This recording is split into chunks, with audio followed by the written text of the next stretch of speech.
Zoron the commie is on a 5-day Trump-bashing roadshow across the very city he's gunning to wreck. The guy who could be New York City's next mayor knows his socialist schemes are a disaster. So now he's trying to change the subject. He's just going to brag about being Donald Trump's worst nightmare. Today he was in Staten Island, the reddest of the boroughs, where Trump polled whopping 65% of the vote. Watch this. We are fighting to keep this city a sanctuary city. We stand against the Trump administration's attacks on the very fabric of the place we call home. While Donald Trump ran on the promise of cheaper groceries, he has delivered cuts to SNAP. As we see Donald Trump and Andrew Cuomo trip over themselves to reward those who already have a fortune, we will stand up and fight for those that have been forgotten. Yeah, and we've got more receipts on how his big ideas are one giant Marxist dumpster fire. Zoran's dream is city-run grocery stores, but they tried it out in Missouri, and it was a total failure. The shelves were always empty, and the store abruptly closed yesterday morning. Yeah, Kennedy, I want to go to you on these city-run grocery stores. So the cities that tried them out really, they pointed out they really didn't have any other option, and they still failed. Yeah, and this is what happens when you have great intentions. You know, people run around going, well, groceries are too expensive. Let's make them free. Well, what happens is when you make them free is there is a run on all the stuff, and the people who get in there first take everything, and then there's nothing left for everyone else because there's no incentive to keep the stores stocked, and there's no incentive for people to moderate their behavior. Look what happened during COVID. No one could find toilet paper. You had to pay a guy at CVS and hope to God he gave you the right intel saying, the Charmin's going to be here at 11 o'clock tomorrow morning. Show up. I got your booty. But that's what's going to happen here with everything. And anytime government gets involved, things either become incredibly scarce or much more expensive. And all you have to do is look at education and housing and healthcare. And those are three areas where Zoran is very interested in getting in and screwing everything up. He's going to destroy any semblance of the real estate free market, which is going to make apartments scarce. And it's going to make real estate taxes very, very expensive for people who have had the good sense and patience to buy their apartments here in New York City that, you know, maybe they inherited from family members. They're not going to be able to afford them in Zoran's New York. Emily, you're crazy enough to move here. He's polling in the 40s. Everyone else is in the 20s or lower. I mean, Eric Adams, who would be probably maybe the moderate in the race, is at 7%. I know there's a long way to go, but it certainly looks like he's going to be the next mayor. Oh, gosh. I do not receive that declaration. I don't receive it. I think the issue in part is the plurality of those running against him. Cuomo needs to get out of the race. Curtis Sliwa needs to, you stop that right now. Oh my gosh.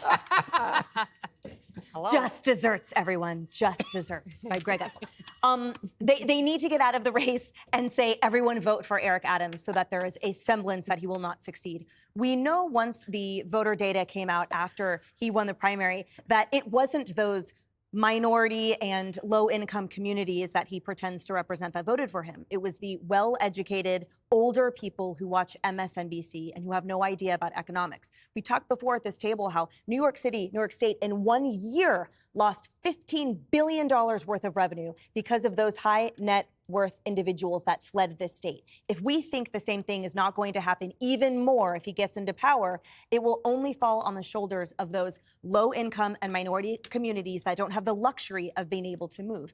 And for those that talk about the city-run grocery stores and they cite other ridiculous examples as actually working, they're always in small towns. They're always in states that have nothing similar to New York. Deserts. Totally. Here we have 1,000 grocery stores with almost 9 million people. So that means grocery stores are viable in 15,000 to 1 markets. It is not the one grocery store in the small town. None of his ideas will work, but I have to conclude by saying, as I always do, that the most frightening thing about him is his anti-Semitism. So please, New Yorkers, step up.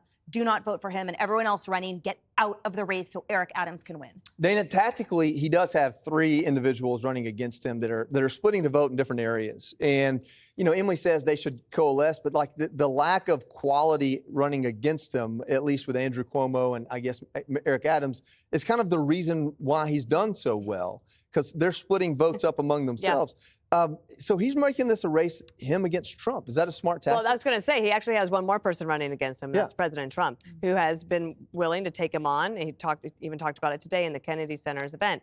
But I think it's smart for Mamdani to make it about Trump because it's irresistible to the media and on social media. Anything about Trump, good or bad, it's always going to get attention. He's like one of those sharks that always needs to be in the water, getting water over the gills so that they can breathe.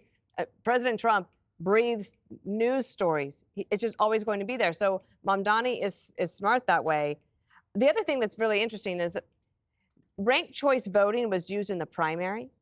Just so everyone understands, that doesn't happen here. Yeah. That doesn't happen in the general. It's a stupid system. It's a flawed system. But when you look at this and go, oh, well, okay, well, if you rank this person and then this person and that someone, no, that's not how it works. So somebody either has to get out or some of these guys, could they light a fire under their rear ends and do something?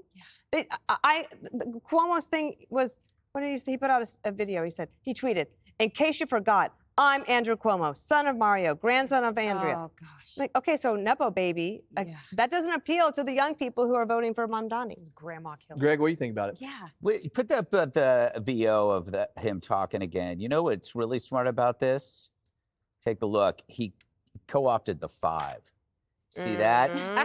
Yeah, a little like he's like, you know, he knows most successful show on television, so he figures maybe they'll think I'm part of the 5. No, sir, you're not. You know, it's really hard to do this topic because it just makes everybody in the rest of the country happy and relieved that they're not in New York, or else they're like, who cares? I don't care about this guy. You know, it's on us for living here, but we didn't choose to live here either. We can't move. We would move. I would love to go to West Palm Beach or Nashville, but unfortunately Fox is here. So we're kind of stuck here. So if you're tired of our whining, we're tired of it too, because I don't know how anything that we actually say changes this, because it's this small nut of lefties that control this vote. It's like, if those people split the vote, we're going to hand the most popular city in the world to people who actually hate the West. It's kind of scary. Do you think that guy's actually going to shop at a government-run supermarket? He's going to show up for the ribbon cutting. And then if he picks up the scissors there, they'll break, and he'll have to somebody will have to run over to CVS. But then he won't. This is, again, you know, one of those things that is created in the wishful thinking intentions of the left, and then they are wealthy enough to be exempt from the disaster. He's in a rent control department. Now, he definitely can afford more, but how did he get it? Because he had connections. He pulled strings. He had status that allowed him to cut in front of others. That is why the left gets into politics. It's not just about the money. It's about the status, the influence, the ability to rise above the very punishments that they put on other people. Yeah, it's like when he says there shouldn't be billionaires. Well, there shouldn't be people that can afford an actual apartment to be in a rent-controlled apartment. But doesn't it bother you? Like, we'll talk about this, but it's not. Nobody gives 2 poops. Although I do think that this is coming to a city near all of you. Yeah. Hopefully not, but probably. All right, up next, the Dem rep who said she is a Guatemalan first before an American somehow found a new way to embarrass her country. Click here to subscribe to the Fox News YouTube page to catch our hottest interviews and most compelling analysis. You won't get it anywhere else.